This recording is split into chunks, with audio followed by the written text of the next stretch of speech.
get this recording going. All right, here we go. Well, hello, everyone. I'm Katie Daryl, and she is Nurit Siegel Smith. How's it going? Great, Katie. How's it going with you? It's going well. It's going well, although I'm having a bit of a panic attack, and I'm wondering if you might be having the same thing. We are both honorees this year at the 13th annual She Rocks Awards, which will be taking place on January 25th. Tickets are still available. What are you doing about your acceptance speech? Have you written it yet? Oh gosh, no. I mean, I think that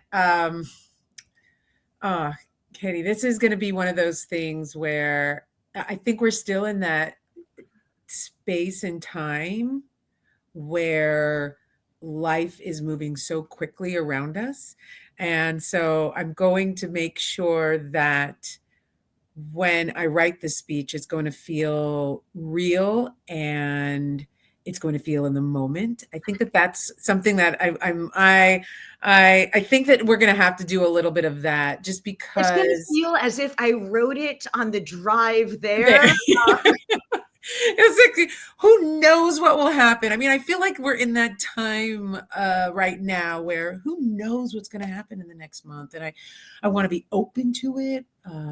Exactly. The good. I want to feel it all, and then I want to be ready to share those feelings when we get up on that stage. It's going to be such an exciting night, any which way we end up. An exciting night. I mean, there are so many wonderful women being honored. There's going to be so many really cool performances, and then you're just going to be in a room full of badass women and men that love music and rock and roll, and it's just, you're gonna get all the vibes. It's like it's rock and roll's gala here in Southern California. How did you first get tangled up with the She Rocks community? You know, I started here at Music Forward about 7 years ago, and it was right at the start of my work here, where, similar to the She Rocks community, we're about creating a more inclusive and equitable industry.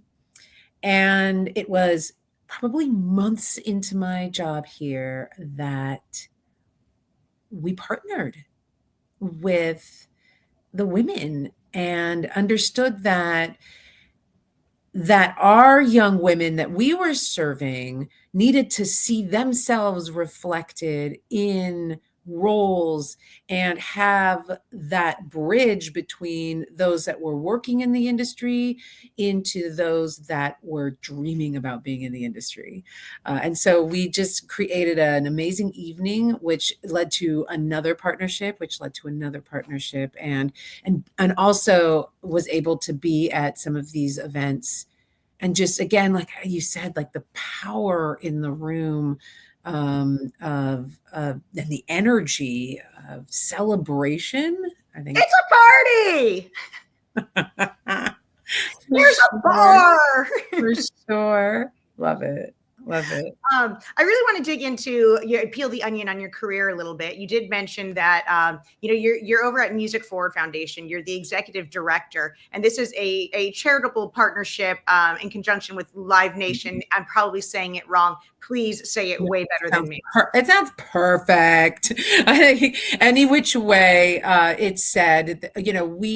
This organization is 31 years old. So it is something that often a lot of joint ventures inside of Live Nation are a bit older than the company itself, because we've been around for many years. We were birthed as the International House of Blues Foundation. And when I came in 7 years ago, we had already pivoted into Music Forward and workforce development, as well as now part of that Live Nation family. I came in directly from working at a performing arts center, a free summer concert series here in Los Angeles. And prior to that, at the Screen Actors Guild Foundation. And so I've always found myself at that intersection of arts and entertainment philanthropy and advocacy. And so when I stepped into this role at Music Forward, it was this great sort of amalgamation of all of my past work. And I was excited to jump in to see what magic we could all make together.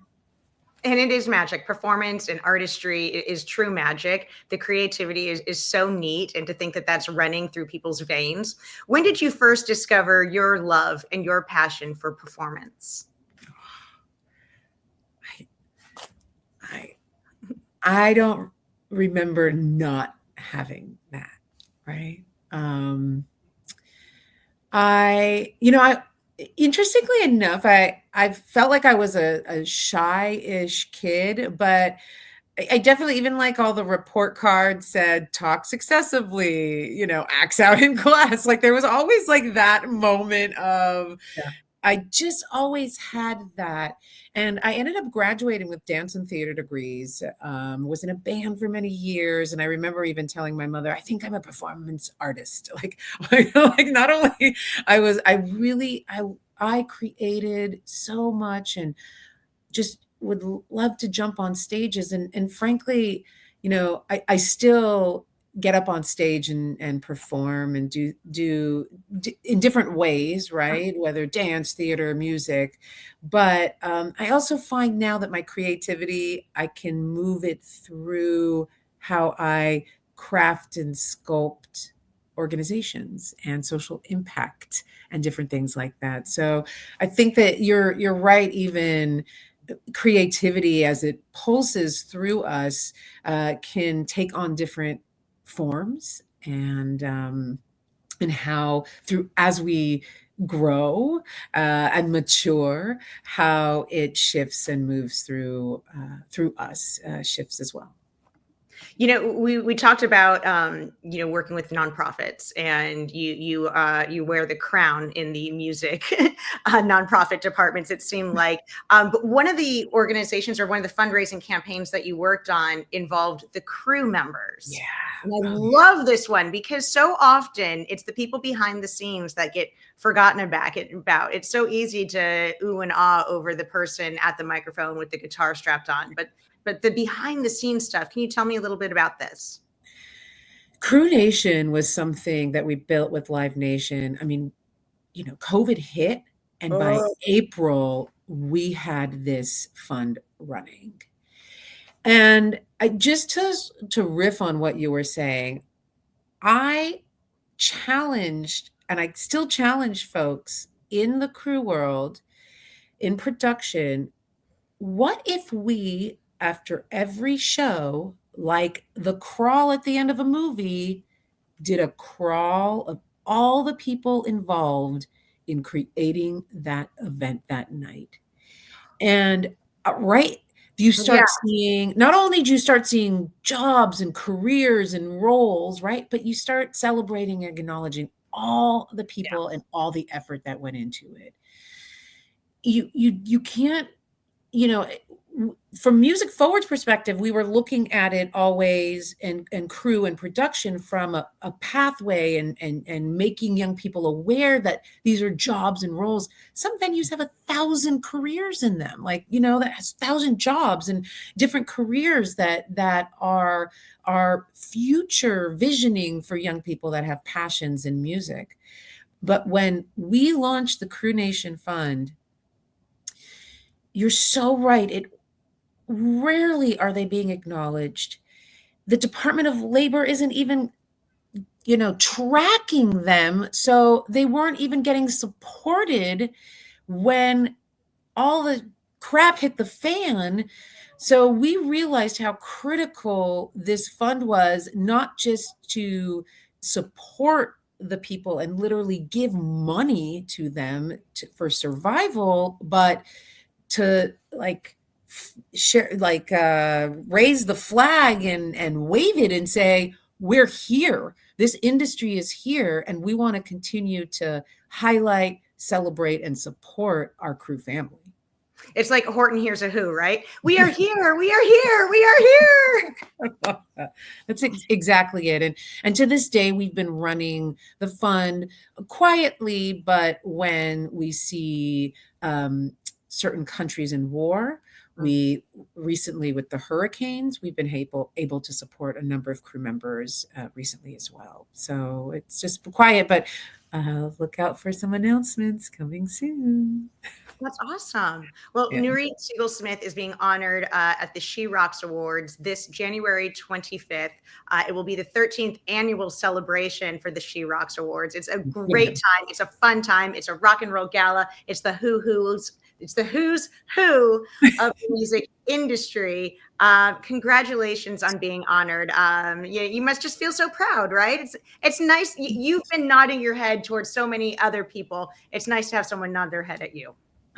That's exactly it, Katie. I've gone to award shows where they're thanking Music Forward or they're thanking me, and I was like, when do we get our award? I know, and we don't do this to get the awards. We do this for the impact and for our community and for our industry.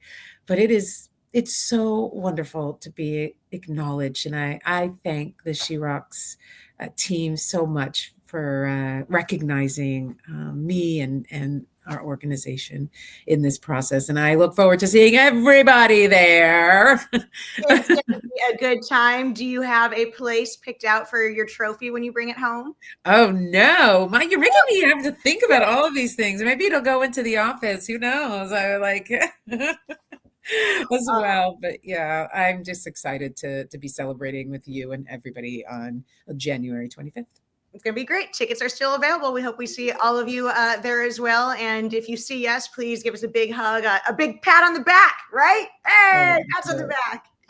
Thanks for chatting with me today. I appreciate it. Thank you so much. Thank you. Have a good one. You too. All right. So now I'm going to hit the end recording. And then there's this,